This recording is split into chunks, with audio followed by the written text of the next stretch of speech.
El contenido y las imágenes de este programa se difunden con fines noticiosos y de interés público. Además, los comentarios, opiniones y expresiones de sus invitados son responsabilidad exclusiva de ellos y no representan ni deben interpretarse como la opinión de este canal. EICNEX, nuestros periodistas y presentadores mantienen un nivel de compromiso con su audiencia, de entretener e informar de manera objetiva y con responsabilidad.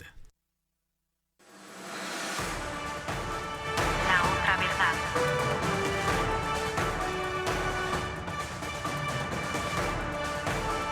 La otra verdad. La otra verdad. Buenas tardes, Panamá. Un placer saludarles. Yo soy Dustin Guerra y esto es La Otra Verdad, a través de Next Canal 21 para toda la República de Panamá y a través de nuestras diferentes plataformas y redes sociales. Estamos aquí como todos los martes y jueves para hablar de temas de actualidad, temas de interés y vamos, por supuesto, a hablar de política, de algunos temas de carácter interesante como temas judiciales, pero vamos a empezar con entrevistas. Oiga, por cierto, por ahí está Pedro Citón preparándose en el line-up más adelante con el análisis. Ayer se dio el esperado debate presidencial, un debate que empezó con algo de caos al principio, con algunos roces que se dieron en la parte de afuera del domo de la Universidad de Panamá, pero luego en el debate, la parte interesante se registró cuando los candidatos comenzaron a hablar de temas sensibles como la seguridad, temas muy importantes como el tema del seguro social y el tema de las finanzas. Hoy tenemos en La Otra Verdad, como parte de nuestra agenda durante las próximas semanas, hemos invitado a los candidatos presidenciales. Melitón Arrocha, candidato a la presidencia por la vía independiente, está con nosotros en La Otra Verdad. Melitón, bienvenido. Buenas tardes. Buenas tardes. Melitón, ayer, primero que todo, obviamente, la pregunta cajonera, el resumen del debate, ¿qué le pareció el debate en el día de ayer? La verdad es que el debate fue una gran oportunidad de conversar acerca de los más importantes temas del país. A mí me pareció que hubiese sido mucho más importante tener ocasión de poder contestar las preguntas, tal vez durante un periodo más prolongado. Uno tenía que tener mucha capacidad de síntesis para contestar temas, por ejemplo, como la Caja del Seguro Social en un minuto. Y después, con respecto a las preguntas y repreguntas, mi sensación es que muchos de los candidatos que concurrieron al debate tenían respuestas prehechas, que no importaba qué pregunta le hicieran, esa era la que ellos iban a contestar. Inclusive llegó un momento, Melitón, que le preguntaban algo y respondían otra cosa. Sí, no, efectivamente. Pareciera que llevaban como un guión escrito. Sí, digo, y uno puede entender que tal vez las campañas tengan que estar dentro de determinado mensaje, pero lo que pasó ayer, desde mi perspectiva, en ocasiones era una ridiculez, o sea, era francamente gente que le preguntaban acerca de qué harían para resolver la Caja del Seguro Social y hablaban todo excepto de cuál era su propuesta para resolver el tema de la Caja del Seguro Social. Yo creo que eso, digamos, de alguna manera retrató de cuerpo entero gente que no tiene idea realmente de en qué consiste el problema y creo que aún tienen menos entendimiento de cómo tienen que hacer para resolverlo. Esa es la primera. Y la segunda conclusión a la que llegué es que habían algunos otros candidatos que tenían una máquina calculadora en la mano y estaban calculando cuánto era el costo político de cada palabra que decían. Con lo cual, desde mi perspectiva, no le dijeron su verdad al pueblo panameño sobre los enormes y difíciles temas que nos tocó ayer abordar.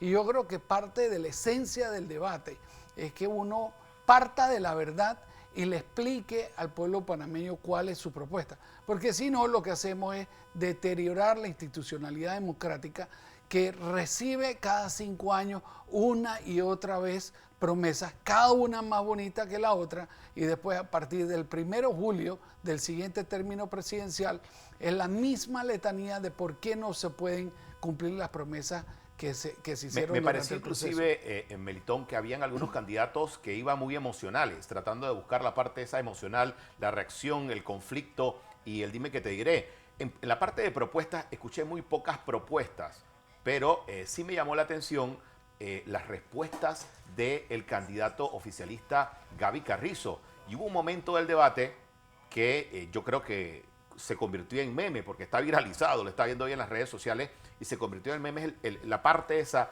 donde el presidente, el candidato a presidente y vicepresidente de la República, Gaby Carrizo, comienza a hablar de la seguridad y compara a Panamá con Francia. Melitón Arrocha le dijo pedazo de imaginación, y ese pedacito está viralizado en este momento porque pareciera que el señor Gaby Carrizo vive en otro país y que no es parte de este gobierno. Bueno, es la única conclusión lógica a la cual uno puede arribar. Cuando plantean que la seguridad de Panamá es equivalente a la seguridad de Francia o de Canadá, yo creo que uno requiere de un esfuerzo de imaginación muy grande. Hoy vivimos nosotros, y yo creo que esto no es ningún secreto para mucha gente, y ciertamente los estamentos de seguridad están perfectamente al tanto, en donde hay áreas en donde el control territorial lo ejercen las bandas, en donde ni la Policía Nacional se atreve a entrar. Y yo creo que esa es una de las grandes responsabilidades que tenemos que asumir a partir del próximo 1 de junio como gobierno, y es devolverle la seguridad a la gente. Y no es posible que las personas que deberían estar presas están ejerciendo control territorial, y la gente que debería ejercer su derecho de libertad hoy son presos de sus casas porque no encuentran las condiciones para poder salir libremente, y que tienen que preocuparse de sus hijos al salir a la escuela, van a regresar o no, y quién es el que permite que entre o no. Yo creo que es muy importante, y ciertamente caracterizó al vicepresidente de la República de que tiene una ausencia de contacto brutal con nuestra sociedad. Más adelante me gustaría hablar de la parte de la deuda del país, que sé que la maneja muy bien Melitón Arrocha, pero en la parte de seguridad, ¿qué plantea? ¿Cuál es la propuesta que le hace al país Melitón en su campaña, viendo lo que está ocurriendo? Solo veía que el fin de semana se dio un intento de asalto donde mueren personas inocentes, porque el seguridad de la lotería es una persona inocente que está haciendo su trabajo y muere a manos de delincuentes jóvenes, porque son 18 y 20 años, pero con amplio prontuario policivo. ¿Cuál es la propuesta de Melitón Arrocha en materia de seguridad? Bueno, en principio déjame desde aquí ofrecerle mis más sentidas condolencias a la familia del agente de seguridad Eric Kiel de la Lotería Nacional, que desafortunadamente perdió la vida cumpliendo el ejercicio de su deber. Esto retrata de cuerpo entero el descontrol en materia de seguridad que tiene el país. ¿Cuál es nuestra propuesta? La primera es una propuesta de carácter preventivo, ¿no? Nosotros tenemos que devolverle el policía comunitario a la sociedad, en donde él sabe quién es quién, sabe cuáles problemas tienen de carácter familiar, está cerca de la comunidad y puede incluso servir de guía en determinados aspectos. El segundo tema, tenemos que seguir expandiendo el programa de videovigilancia que en este momento se tiene, y hacerlo aún más masivo. Tercero, tenemos que tener una política exterior que vaya encaminada en función del interés nacional. No puede ser posible que a raíz de los acuerdos de paz de Colombia se haya quintuplicado la exportación de cocaína, que va buscando norte, pero que irremediablemente entra a la República de Panamá haciendo tránsito, ya sea hacia Europa o hacia los Estados Unidos, y que compromete muy significativamente nuestra seguridad, no solo en materia de violencia de pandillas, sino la cantidad de recursos económicos que tenemos que destinarle a pelear una guerra que no es nuestra. Y entonces, pues, en consecuencia, dejamos de hacer hospitales, en fin. Vamos a devolverle la moral a la tropa. No es posible que los policías de hoy caminen con botas que están rotas, con uniformes que realmente... Y que los delincuentes tengan mejor equipo y mejores armas que los propios policías. Hacia allá es una realidad. La capacidad de fuego del crimen organizado es muy superior a la de la Policía Nacional. Los policías no entran a determinadas barriadas por eso mismo.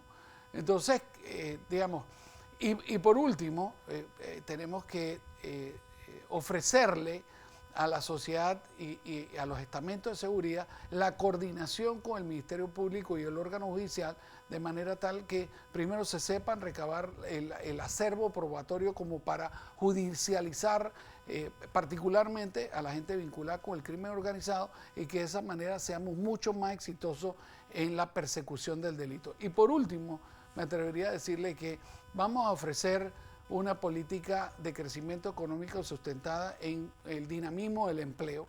Esa es la mejor manera de tener una política de seguridad idónea. Y es que en la medida en que hayan oportunidades, la gente no va a recurrir al crimen y en ese sentido, pues los que no sepan entrar a formar parte de nuestra sociedad, comportándose de acuerdo a nuestros estándares morales, éticos y de conformidad con la ley, les va a caer el duro peso de la ley. Certeza del castigo. Ya que Melitón Arrocha toca el tema del empleo, hay algo que me llama mucho la atención de este gobierno que está ahorita mismo terminando su gestión. Y es que el manejo que le dio al tema de la pandemia fue desastroso, al punto que quebró el país. Muchas empresas quebraron, la economía se debilitó y mucha gente quedó desempleada o en el empleo informal, generando actividades informales. En el plan de Melitón Arrocha, ¿qué tiene pensado para la generación de empleos? Mira, Dustin, 7.4% del total de la tasa de desempleo en el país. 155,000 personas hoy por la noche no van a poner un plato de comida sobre su mesa en función de que no cuentan con un trabajo.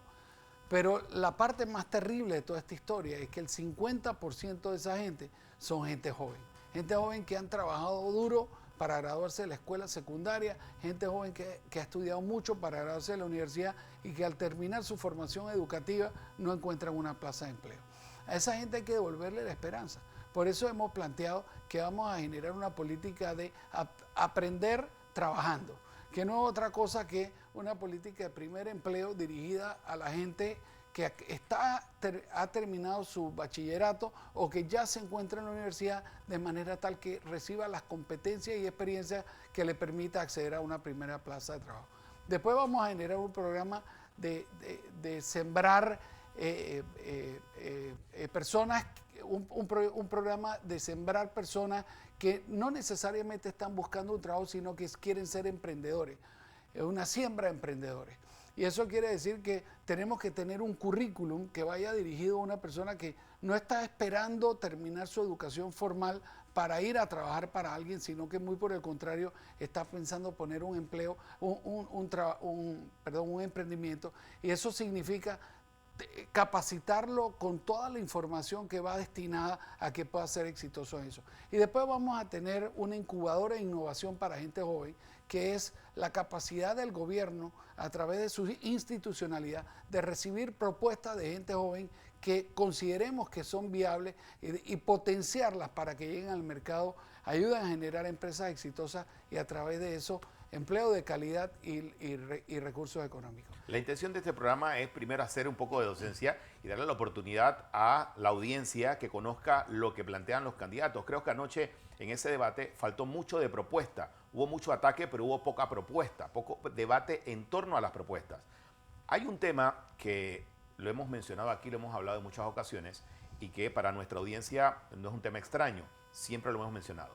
Y que yo he dicho en reiteradas ocasiones de que el presidente que asuma la presidencia del país en el mes de julio va a tener un dolor de cabeza inmenso. Este gobierno ha pedido más de 30,000 millones de dólares en deuda. O sea, los nietos de los nietos de los nietos van a estar pagando deuda.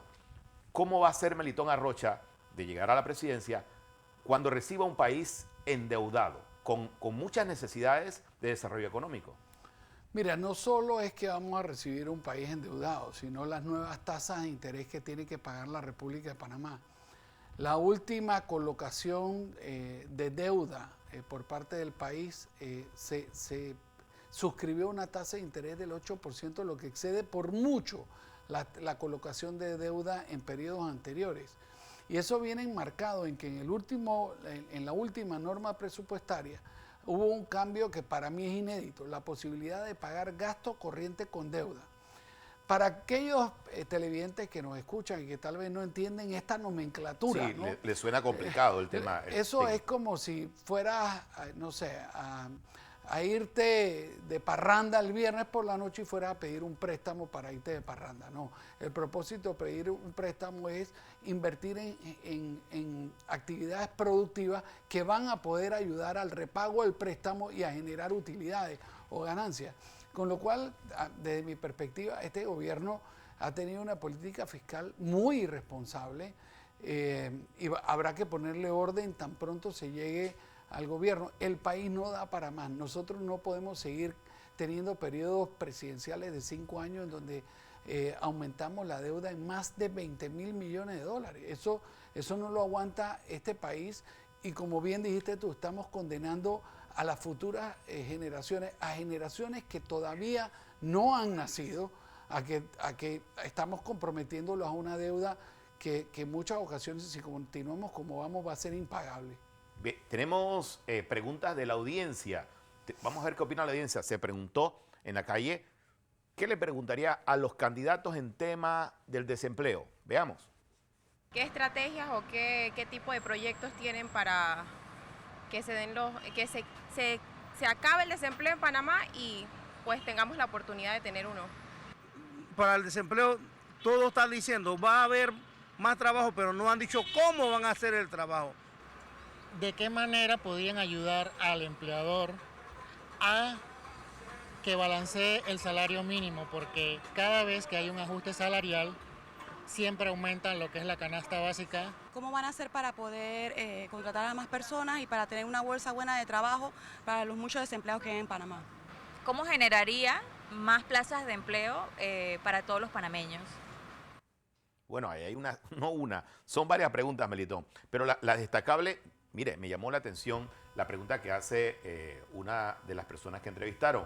¿Cómo ayudas al empleador a costear el costo mínimo? Es que este gobierno ajustó correctamente, porque tenía que hacerlo, no tenía opción, aumentar el salario mínimo de las personas, pero no le da facilidades a los empresarios de generar más riqueza. Entonces es algo como contradictorio. Muchas preguntas, pero me llama la atención esa, Melitón Arroyo. Pero fíjate, todo el mundo se centra en la pregunta sobre la principal preocupación del panameño, que es el empleo. Y aquí están los números. Hace un rato mencioné que 7.4% del total de desempleados. Los números ciertamente podrían ser mayores. Lo que pasa es que este gobierno ha tenido una política de nombrar a su gente allegada y ha crecido la planilla del Estado de una manera, digamos, desproporcionada. Te voy a dar algunos números. En el año 2020, en el año 2000, el total de la planilla del Estado eran 40.000 funcionarios públicos. Hoy en el año 2024, el total de la planilla son 250.000 funcionarios públicos. 5 veces más el total de los funcionarios públicos, lo que conlleva a una carga muy significativa en materia económica para hacerle frente a esos salarios. Entonces, ya evidentemente no vamos a poder seguir creciendo la planilla estatal como un mecanismo de atenuar el desempleo. Y por otra parte, lo que no fue contratado por el sector público ha ido a dar a la informalidad. La informalidad significa la no generación de impuestos, la no cotización de la Caja del Seguro Social, cosas que tenemos que resolver. Y se adquiere deuda para pagar planilla, que es lo que se ha dicho. Por supuesto, y no podemos continuar con eso. Entonces, la pregunta es qué vamos a hacer, y no solo qué vamos a hacer, sino qué medidas podemos articular para que de manera inmediata podamos incidir en el empleo. Y te voy a decir, la primera es la desburocratización del Estado. Resulta ser que si tú quieres poner un negocio, te encuentras con una cultura de funcionarios públicos que pareciera que lo único que quieren hacer es quebrar al negocio. No ayudar al negocio a que prospere, a que haya más riqueza, a que contrate más gente, a que pague más impuestos. Es una burocracia excesiva con francamente unos procesos que por rato son irracionales, que no tienen ningún sentido. Entonces vamos a revisitar todos los procesos. Permisos de construcción y de ocupación. Es ilógico que tú vayas a hacer una casa y resulta ser que el permiso te demore un año en que te lo entreguen. Mientras tanto no se vendieron los bloques, los ladrillos, las varas de acero, las ventanas, las personas no tuvieron condición de trabajar para hacer la casa, en fin. Tenemos un capital que se ha podido desplegar generando riqueza y empleo y que sin embargo está en el banco ocioso porque la tramitología de los permisos no se mueve. Lo segundo, en donde ya tenemos una importante infraestructura, porque tenemos un hub aeroportuario, porque tenemos un nuevo puerto en el Pacífico y tenemos un puerto en el Atlántico, y además tenemos, digamos, una importante y robusta red de hoteles que están en algunas ocasiones subutilizados, especialmente después de la pandemia, nosotros tenemos que activar el hub turístico de Panamá. Y eso significa varias cosas, también en el corto plazo. Tenemos que contratar en el Ministerio de Turismo gente que hable lengua y tenemos que enviarlo a los mercados de destino de donde queremos captar turistas. Pero no hacemos nada teniendo una burocracia enorme en el Ministerio de Turismo y sin embargo nadie en los mercados de destino. Tenemos que ir a captar turoperadores, tenemos que formar una oferta turística y eso significa, por ejemplo, que nosotros tenemos que resolver temas tan básicos como la recolección de la basura en el casco antiguo, que es el segundo punto más visitado por los turistas en la República de Panamá, precedido solo del canal. En fin, ahí tenemos que articular un tema muy importante. Y ya en el mediano plazo, nosotros tenemos que integrar el cinturón logístico del canal y del aeropuerto al quehacer económico nacional. Y eso significa revisitar la ley de sede de empresas multinacionales para manufactura liviana no contaminante, que hayan procesos importantes de ensamblaje en Panamá y que utilizando los puertos y los aeropuertos podamos reexportar esas mercancías. Eso significará que haremos de los puertos un puerto de origen y no un puerto de hub como los tenemos, lo que fortalecerá nuestra condición de nación marítima. Si el desempleo en la ciudad capital es considerado uno de los principales problemas, en el interior del país ni hablar. Hay provincias como Bocas del Toro donde la gente reclama oportunidades de trabajo. Tenemos un reporte sobre este tema. Vamos a hacer reporte y vamos a venir con Melitón y el análisis. El desempleo sigue ganando terreno en la provincia de Bocas del Toro, afectando directamente a la sociedad bocatoreña. Pese a que el Instituto Nacional de Estadística y Censo presentara resultados sobre el aumento del 8.5% de la población económicamente activa y un porcentaje del 10.7% de su población ocupada. Esto mediante la encuesta de mercado laboral en agosto del 2023. Es evidente en las calles de la provincia gran cantidad de personas sin empleos, que evidencia la falta de oportunidad laboral y muchos de ellos se ganan la vida mediante la economía informal, como es el caso del señor Rogelio Rodríguez, que lleva más de 20 años en el empleo irregular. Hay cantidad de jóvenes graduados, aunque sin graduados también están sin empleo y toda la vida aquí en Boca no hay empleo, dice. Y el mismo gobierno que deja nuevamente, seguimos siendo lo mismo, no hay empleo. Mejor que ponemos caras nuevas, darle una otra oportunidad a la persona para ver si el legislador nuevo que venga en esta provincia que va a dar a la mano, conseguir empleo y un presidente que nos va a apoyar a nosotros como un presidente que tengo yo que voy a votar. Con Martinelli sí podemos tener todo lo que queremos, empleo en Boca del Toro. Bueno, yo me dedico, mira, yo trabajo con la chiquita, pero el salario que me da ya no me alcanza porque yo tengo que venir a limpiar zapatos para poder llevar, completarme la comida en la casa, porque el salario está abajo, nuevamente bajito aquí con la chiquita ahorita. Demasiado, hay mucho desempleo porque no hay oportunidades para los jóvenes. Nos toca tener que vender ambulante o informalmente, sin seguro, sin nada, porque no hay oportunidades. Pedimos empleo y no encontramos, no hay empleo en ningún lugar. Aproximadamente 7 años en el trabajo informal, porque si uno no busca cómo generar, no hay ingresos en la casa. Esta es la realidad que vive la mayoría de la población actualmente. Se enfrentan a un panorama inquietante donde no cuentan con una estabilidad económica, poniendo en riesgo su futuro. Entrar al mercado laboral se ha convertido en un verdadero desafío.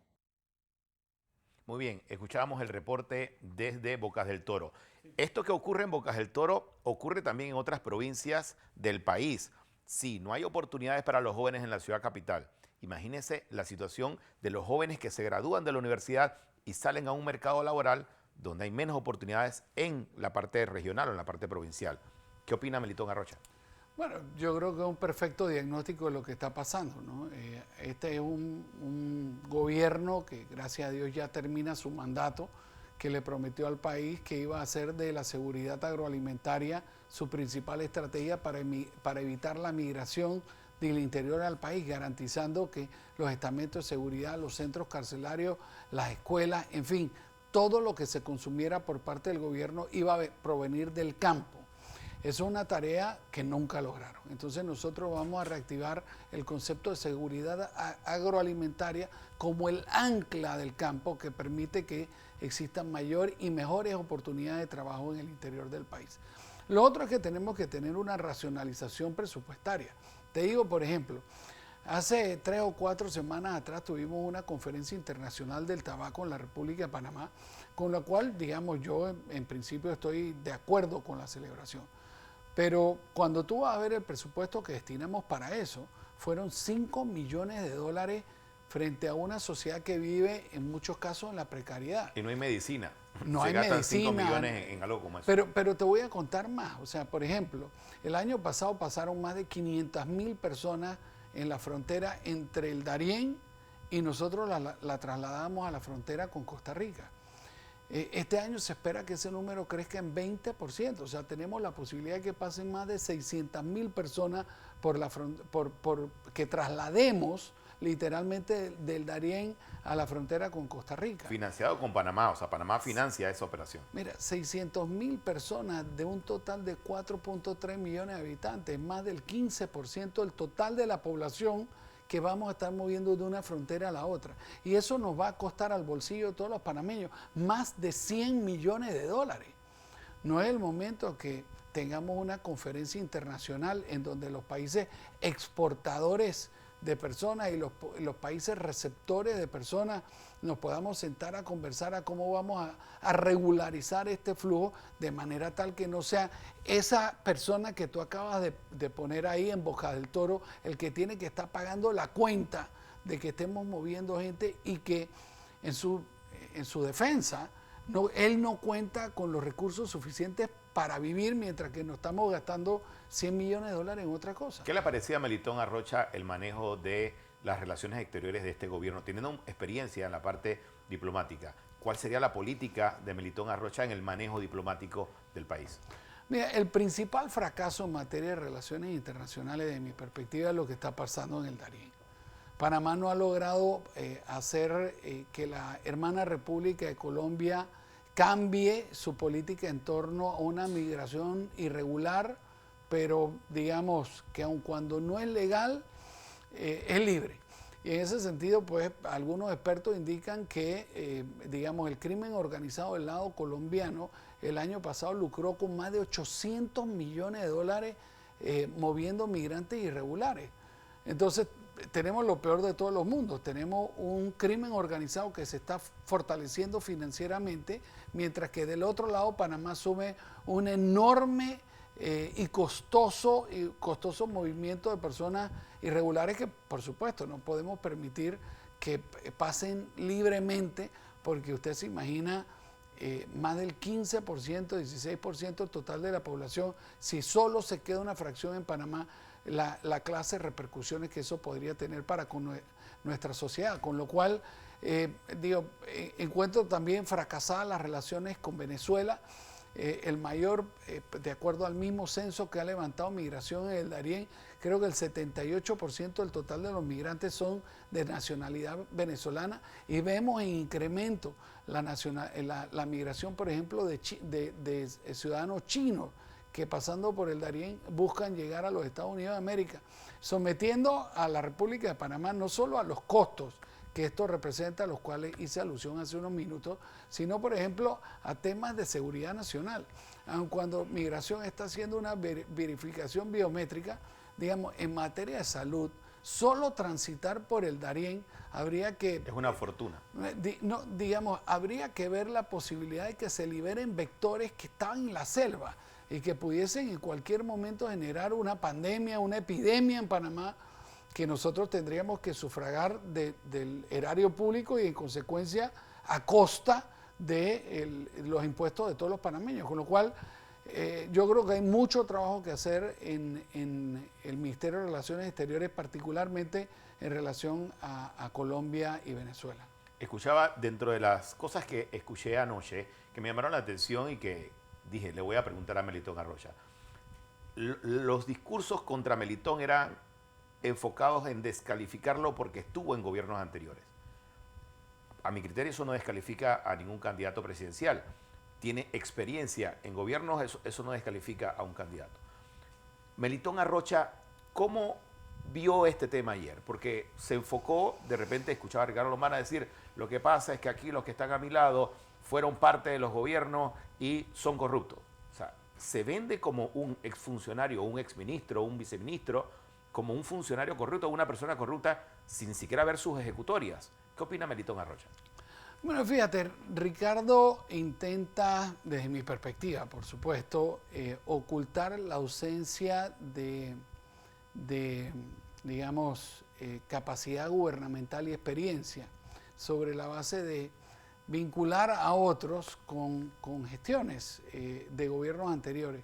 Y en ese sentido, pues, digamos, la gente no es tonta y la gente entiende, por ejemplo, que en este canal Dostin tú no puedes tener la responsabilidad de todo lo que haga todo el mundo en esta operación. Tú tendrás las tuyas propias y en consecuencia yo tendré mi responsabilidad sobre los actos que yo ejecuté como funcionario público de las múltiples administraciones a las cuales he tenido la oportunidad de trabajar y con las cuales he sido distinguido por el país de servirle en mis condiciones de viceministro, ministro, director de entidades descentralizadas del Estado o embajador. Pero habiendo dicho lo anterior, yo creo que hay que ponerle el dedo en la llaga, porque el planteamiento que hay subyacente o detrás de eso es que porque yo no he sido funcionario público, yo sí estoy habilitado, por lo menos moralmente. Y yo creo que es un argumento que no se basa en ningún elemento lógico. Que tú no nos hayas demostrado si tú eres una persona ética en el manejo de la cosa pública porque no has tenido ninguna oportunidad de ejercer cargos de mando y jurisdicción, no significa que vas a ser ético cuando lo hagas. Eso tendremos que verlo después que lo hagas, si es que lo llega a hacer. Pero es una suerte de validación de él a través de la descalificación de otro, y yo creo que le aporta, digamos, un contenido a esta campaña política que nos aleja de discutir sobre la propuesta de campaña y se enfoca en tratar de personalizar el debate. Frente a eso, en la noche de ayer, yo le digamos, en una de las oportunidades de preguntas y repreguntas, tomé una de las propuestas de gobierno que él le hizo al país en mayo del año pasado. Y al tratar de preguntarle cómo lo va a hacer, cuánto cuesta, cuánta gente se va a beneficiar, en qué institución gubernamental va a poner ese programa, no supo contestar ninguna de las preguntas que le formulé. Y yo me rascaba la cabeza después que terminó el debate de cómo es posible que sobre tu propia propuesta de gobierno tú no podías articular una respuesta que fuera coherente. Rehuyó la respuesta, recurrió a su monotema, que es la corrupción, y decía que, bueno, los recursos iban a salir de la corrupción y de lo que yo creo que es un poco aburrido, monótono, y que desde mi perspectiva, en la medida en que no varíe el discurso hacia adelante, yo creo que va a quedar en evidencia que hay una ausencia, digamos, de conocimiento de la gestión de la cosa pública, y el próximo gobernante no tiene, digamos, el espacio para llegar a aprender. El próximo presidente de la República no puede llegar a preguntar dónde queda el baño en la presidencia. Es una persona que tiene que llegar sabiendo qué es lo que va a hacer desde el primer día de gobierno. Sí, porque es un tema de administración también y va a llegar sin dinero. O sea, va a asumir un gobierno con pocos o casi nada de recursos. Melitón, el mensaje final para toda la audiencia de La Otra Verdad. Estamos en la antesala de las elecciones. Bueno, por supuesto que durante el debate lo que hemos hecho es compartir los enormes retos que tiene el país, pero terminar con un mensaje de esperanza y positivo. Vivimos en un gran país, yo se lo digo a mis hijos, se lo digo a todo el mundo, por más que tenemos retos, le doy gracias a Dios de que esta fue la tierra que me vio nacer, y si Dios quiere, en esta es la tierra que quiero que me entierren. De verdad que nosotros somos muy afortunados, vamos a seguir construyendo Panamá y vamos a devolverle la esperanza al pueblo panameño. Melitón Arrocha, candidato a la presidencia de la República por la vía independiente, en esta, como le decía, la antesala a las elecciones de mayo, aquí en La Otra Verdad. Hacemos una pausa para comerciales y vamos a volver con más análisis. No se vaya, quédese. La Otra Verdad. Gracias.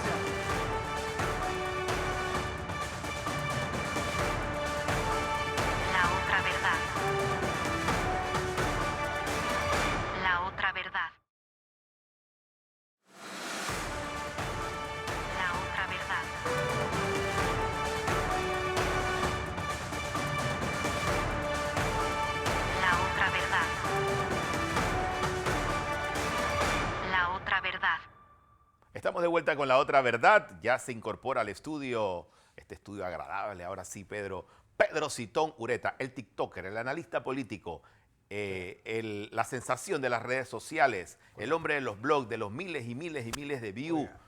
Oiga, ¿sabes? Me he escrito una cantidad impresionante. Gracias a la señora productora que nos ha traído a este set, de verdad que estoy muy agradecido. Sí, estamos contentísimos. Hoy no me puse mi corbata aquí porque... puedo leer el estelar si usted quiere. Si Gianni Ganchini me pide aquí mismo lo leo, no hay problema. Hoy no me puse mi corbata para yo traje mi corbata fina, ¿vio? Por eso que dice su mamá que usted no puede criticar mamarracho, Mire la corbata. ¿Le gustó la entrevista de Melitón? Muy buena entrevista la de Melitón Arrocha. Yo lo comenté hoy en el blog de Crítica Entre Cejas y Cejas, que creo, a mi juicio, que fue el ganador del debate de anoche, producto de que se proyectó a la ciudadanía, se proyectó al votante, pero sobre todo tuvo la frase icónica de la noche, la que se va a hacer recordada de aquí a 20 años, como en su momento fue la frase del meme. Del revolcón, ¿se acuerda? De José Salvador Muñoz. Sí, claro. Bueno, asimismo, pareciera que ahora se me fue el nombre. ¿Cómo fue que dijo él? Sí, el pedazo de imaginación. De imaginación la que tiene. Mire, para mí yo comparto con usted, y se lo dije a Melitón Arrocha antes de que se fuera, yo creo que de lo que ocurrió anoche, el gran ganador fue Melitón Arrocha. Muchas personas no lo conocían. Está bien preparado, nos consta que está bien preparado en los temas. Y tampoco se amilanó cuando lo enfrentaron y lo atacaron los otros candidatos. Sí. En mi criterio, el perdedor, y por algo creo que va de último en las encuestas, es Gaby Carrizo. Mire, se dedicó a preguntarle a Maribel Gordón, se la pasó preguntando a la Maribel Gordón, no se atrevió a preguntarle a ningún otro candidato. Eso por un lado. Y se metió en temas, Pedro, que en todos los temas que se metió le iba mal. Entonces, para él es muy difícil porque está defendiendo la gestión y la siendo cruz candidato. De ser gobierno. Ser la mácula de oficialismo es muy difícil en este país. Tiene que cargar con los bultos de corrupción que se lo señaló muy bien la profesora Gordón. Ese fue uno de los perdedores. El otro perdedor, desde mi óptica, fue el señor Ricardo Lombana, y le voy a decir por qué. Porque Lombana no pudo articular un discurso más allá de la agresión, más allá de la anticorrupción, como bien apuntaba Melitón. Y en un momento, cuando ya se está dando cuenta que en las encuestas él no levanta vuelo, que ya llegó a su techo electoral, entonces era estar hablando de que el pueblo me pide, el pueblo no le ha pedido que él sea Bukele, y mañana dirá que el pueblo le pide que sea Milei. No entendí la estrategia de Ricardo, lo que es triste es que detrás de esa supuesta buquelización de Panamá hay la violación de los derechos fundamentales, hay la violación de la Constitución, y hay una serie de cosas como el Fujimorazo, que tumbó, se volvió un autócrata, y eso ya lo hemos vivido en Panamá. O sea, si ese es el modelo del señor Ricardo Lombana, pues ojo panameño, que tenemos que estar despiertos porque no queremos un autócrata más como en su momento fue Noriega y otros tantos. Yo creo que fue noticia también anoche, Pedro, disculpa que te interrumpa, el que no estuviera Ricardo Martinelli ahí o a un representante del caso de Molino. O sea, fue más noticia eso que el mismo debate en sí, mire, en el contenido.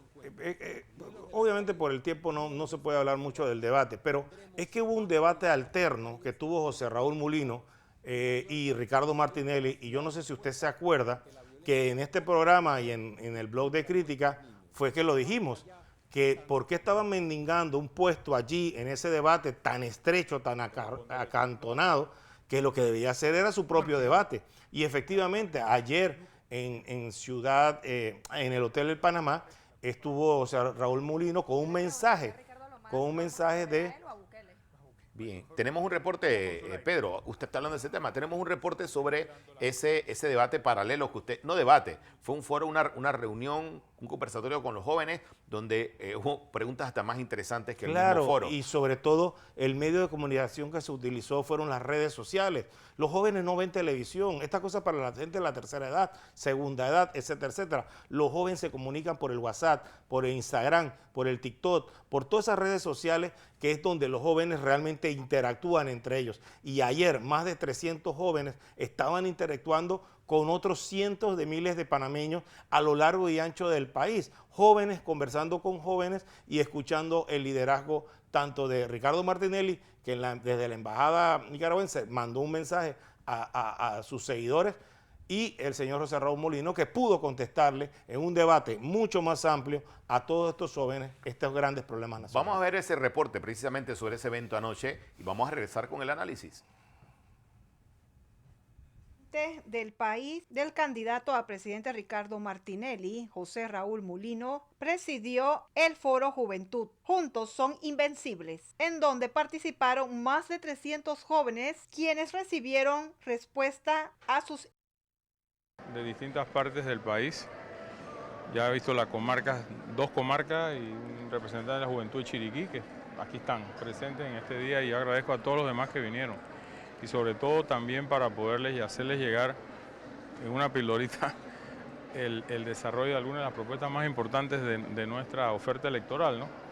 Y con toda humildad, pues, pedir ese voto, ¿no?, para el 5 de mayo, parar el decrecimiento de este país y comenzar a volar la economía como tenemos que hacerlo con Ricardo Martinelli, como ya lo hicimos y lo supimos hacer muy bien, y sobre todo para el pueblo panameño, chen, chen en el bolsillo. Un programa de primer empleo para jóvenes con financiamiento para emprendedores. La ciudad universitaria, bajar el precio de las medicinas, un hospital de mascotas, el tren a Chiriquí y establecer el orden y la seguridad sin boquelizar a Panamá son parte de las propuestas de campaña de la nómina presidencial de Ricardo Martinelli y José Raúl Molino. Eso va contravía del desarrollo de cualquier país.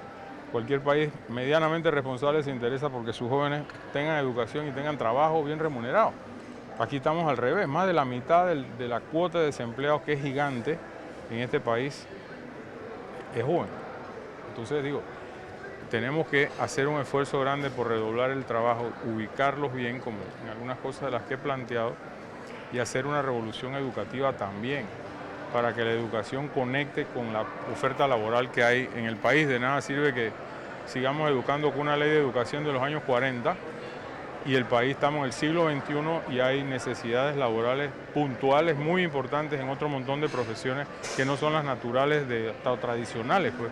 Estamos estudiantes, el estudiante tiene que conectarse con la oferta laboral. El Foro Juventud Juntos Son Invencibles inició con un mensaje del candidato a presidente de Panamá, Ricardo Martinelli, junto a su mascota, el perrito Bruno, desde la Embajada de Nicaragua en Panamá, en donde está asilado ante los evidentes indicios de persecución política.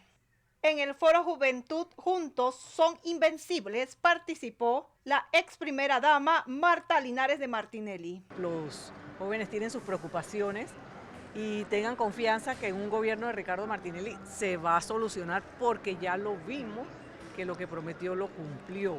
No como otros que hablan pero llegan y no cumplen. Es más, algunos hasta paran las obras. Entonces los jóvenes tienen que saber que Ricardo siempre se ha enfocado en ellos, que si la laptop, que si la internet, que si la beca, o sea, siempre se enfocó en los jóvenes y así lo vamos a seguir haciendo. Es que el primer hospital veterinario de perros va a ser en San Miguelito. Ah, ¿verdad? Sí, así es que eso es muy importante, ya está pensado y estructurado para San Miguelito. Según estadísticas de la Contraloría, actualmente más del 50% de la población joven se encuentra desempleada. Resolver esta problemática será una de las prioridades del candidato presidencial por los partidos Realizando Metas y Alianza, Ricardo Martinelli, y su vicepresidente José Raúl Molino, con colaboración de Einer Valdés López y Cristian Setur. Linda Brand, Next Noticias. Bueno, estamos de vuelta acá en el estudio. Oiga, saludo para la señora Ortiz, no me dice el nombre, pero me está escribiendo desde temprano que está muy pendiente del programa. También tengo reportes por aquí. Bueno, hay mucha gente pendiente escribiéndome. ¿Sabe que yo di mi número de teléfono la semana pasada? Y durante el fin de semana, mucha gente, oiga, saludos al señor Pedro Citón, al licenciado, me encanta el programa. Para toda esa gente que nos dispensa con su sintonía y su audiencia, mil gracias. Esta es su casa. Oiga, volviendo al tema del debate alterno, creo que fue una excelente idea y usted no me va a dejar mentir que la idea salió de aquí. Sí, usted lo dijo y aquí lo reforzamos. Y adicional a eso, el hecho de que el presidente Martinelli mandara un mensaje agradó mucho a los participantes, porque realmente el hecho cierto es que Martinelli sigue en la papeleta, sigue sin estar inhabilitado, Y si los vientos soplan a su favor como están soplando, el 5 de mayo estará en esa papeleta. Así que ya veremos entonces si lo podrán inhabilitar después que gane las elecciones de manera arrolladoras.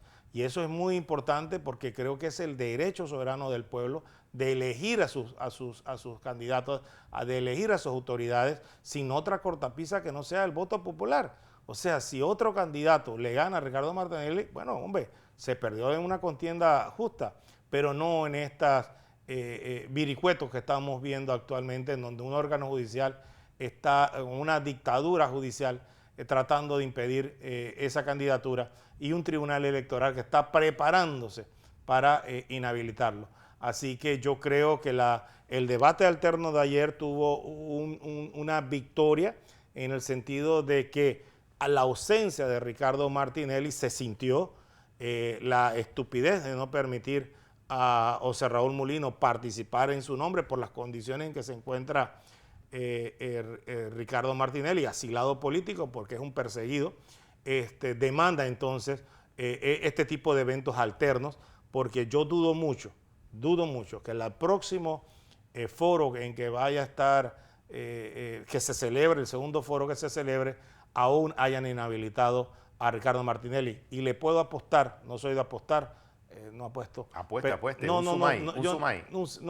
Pues puede llevar el Tula si usted quiere. Dele, vamos al a negociar. Tula. Mañana hay feria de pasta. De usted pasta. está con eso, usted está a dieta, acuérdese. No, yo quiero que la panza mía siga creciendo. Entonces, el tema principal aquí es que en ese sentido, hasta cuidado al tercer debate, que es el 21 de abril, todavía esté Ricardo Martinelli dentro de la papeleta presidencial. Le voy a dar mi opinión. Yo creo que estos debates presidenciales, más que ayudar, están terminando de hundir a algunos candidatos que trabajaron un marketing, invirtieron algo en marketing y había una expectativa sobre ellos. Pero anoche pero mire, le dije los ganadores y los perdedores, pero dentro de ese grupo había unos descafeinados y esos son los peores, porque la gente se va desencantando de ellos. Gente como Rómulo Rux, gente como la profesora Gordón. Descafeinados. Descafeinados. O sea bueno, anoche yo me dormí un par de veces, tengo que admitirlo. No, gente como Martín Torrijos ya van realizando que no logran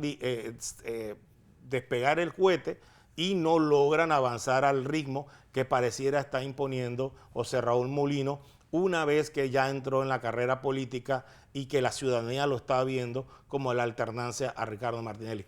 Todo eso son datos importantes que hay que asumir. Con ese mismo ritmo nos vamos a pausa para comercial y vamos a volver con la parte final de este programa. Y mis saludos. Y los saludos, por supuesto. Pausa y volvemos.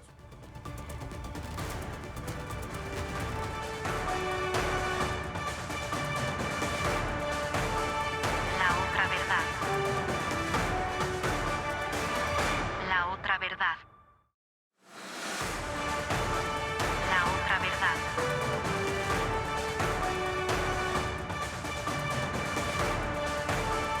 La otra verdad. La otra verdad. Bien, en la parte final de la otra verdad hay que mandarle saludo a la gente porque para mí la gente es muy importante. Graciela de Herrera, la señora Graciela de Herrera me escribió y me dijo, por favor, salúdeme, somos fanáticos de su programa. ¿De dónde son? Con el señor Pedro Citón. Le estoy escribiendo lo que me escribió la audiencia, Pedro. Pero usted tiene que preguntar, ¿de dónde Felipe son? Alonso también me manda Eso por no acá es el algo así saludo. personal, Y por usted- acá me dicen, por favor, salúdeme al señor Pedro Citón. Aquí hay, usted tiene Oiga, su fanaticada. me voy a tirar. Bueno, lo tiro usted como de diputado. Yo soy como yo soy lo más introvertido. La Yo gente soy su cree que vocero. yo soy extrovertido. Yo soy introvertido. Yo de verdad que no me gusta nada de política. O sea, de estar en candidatura y esas cosas. Yo voy detrás en la cocina. Pero escúcheme, debido a que usted no me invita al Iltula, ¿verdad? Que usted le va a creer directamente a Pino. Yo voy directamente y tocó la puerta y digo, oiga, vengo Usted de parte tiene del fantasías con el festival de pasta. Claro, Tiene una señor, fantasía. una copita de vino y un par de pastas ahí bien sabrosas. Llevamos a la productora para que se le alegre la tarde y se nos mejora todo el día. Pero como usted no me invita, el domingo me invitaron al restaurante que queda en San Francisco, calle 74 creo. Pero bueno, no sé qué. Se llama Pizza is Love de mi amigo Feli Antinori. Yo le dije, Feli, yo te voy a dar canje contigo, porque de verdad Sí, que... pero un momento. Usted está dando canje en el programa y usted me Sí, invita. señor, el programa suyo. Y usted no me y yo invita le dije a mí. que lo voy a invitar. No, Pero se lo que- voy a invitar. ok. No, lo que yo le dije, oye, el programa no es mío, es de un colega. Pero Saludos para el doctor David González, mi dentista, que ayer estuvimos yo le conversando dije así, también. tenemos que llevar al jefe del programa y a la productora, porque esa es rabiosa. Ella coge mucha rabia conmigo. Y me dice, déjalo que aquí mismo tenemos la botellita de vino y la pizza familiar para ustedes tres. Es una pizza grande. ¿Sí? Sí, Bueno. señor, muy buena, muy sabrosa, porque usted sabe que el secreto de la pizza está en el queso. Esas pizzas baratas que usted ve es porque el queso es chicle, queso chicle, no es de buena calidad. Este queso sí es, se nota que es de buena calidad. Bueno, vamos a ir a Itula. Y se me olvida hasta Algarrobo, a Dali Silvera, una fiel oyente de este programa. Solo me manda saludos a mí, porque yo soy la persona que hago el programa, me dijo ella. Usted nada más es como comparsa mía. Usted es el alma del programa. Sí, usted es comparsa, solo Está bien, comparsa. está bien. Me dice ella. Yo no me pongo bravo. Yo nada más no me estoy pongo bravo. repitiendo lo que dice la televidente. Oiga, Pedro, usted sabe que sí salió de anoche una cantidad de memes impresionante. Yo estaba viendo las redes sociales. Usted vio las redes sociales, la cantidad de memes, de video. Oiga, ¿y qué me dice de Balbina Herrera? La traicionó el subconsciente. Cuando se refería al candidato presidencial, es asesora de Gaby Carrizo, el candidato presidencial Torrijos, y después dijo Nito, no, Gaby. Y bueno, ese pedacito de video lo vi toda la noche, 1000 veces en 1000 cuentas. Oiga, pero- Al igual que el tema del pedazo de imaginación. Sí, no, definitivamente ayer fue un día donde también el hecho de que los Suntrat protestara. No me gustó lo que dice que agredieron a algunos colegas, a Jenny Caballero, Bueno, amiga. podemos- no me gustó eso. Eso para Podemos nada me gustó. expulgar eso, pero lo que sí es cierto es que es una fiesta democrática y dentro de esa fiesta democrática vale todo. Y en ese vale todo, pues hombre, yo sí creía que los trabajadores de la mina fueron a protestar. Fueron a protestar porque querían sus empleos. Y también estaban los del Suntrat que querían ratificar su protesta ciudadana debido de que ellos no tenían las cuentas bancarias, se las había cerrado la Caja de Ahorro. O sea, eso para mí a veces es mucho más importante que el debate per se, porque en el debate per se es muy acartonado. Entonces, lo que se trata de ver allí es solamente minuto y medio, la gente no está para eso, y el ganador o el perdedor... También quedó evidenciado, Pedro, de que hay que tener capacidad de preguntar corto y capacidad de responder que se entienda. Exacto. Porque si sacas ese libro y comienzas a leer el discurso, se te acabó el tiempo. Sí, Entonces, sí. ese tipo de formatos no son tan favorables. El tiempo mató a la profesora Gordón, definitivamente fue su hándicap. Martín Torrijos le metió un golpe duro, un soplomoco duro a Ricardo Lombana cuando le recordó que había ido a Y Lombana iba preparado porque sacó su diploma, él tenía No, conciencia de eso. pero eso es que mire, Ricardo Lombana siempre dice que el resto es corrupto porque trabajaron en gobiernos corruptos. Y quizás no quiso explicarlo como debió nuestro invitado de hoy. Pero lo que sí es cierto y puntual es que él fue de dedo. Él concursó, él no fue a un concurso de mérito, ni fue a la Academia Diplomática. No, lo nombraron de a dedo por ser amigo del embajador y el presidente lo nombró a ministro consejero en Washington. O sea, él no es corrupto. Él es el único que ha trabajado para los gobiernos de Mireya Moscoso y el gobierno de Martín Torrijos, pero él no es corrupto. El resto que hemos trabajado para diferentes administraciones sí somos corruptos. Entonces, ese golpe lo recibió y lo recibió certeramente el señor Ricardo Lombana. Se nos acabó el tiempo, Pedro. Oiga, por cierto, lo vi con Pedrisky. Saludo para Pedrisky, el caballo de Pedro. No el caballo de Pedro, el caballo propiedad del señor Pedro Citón. Nos vemos la próxima. Hasta luego.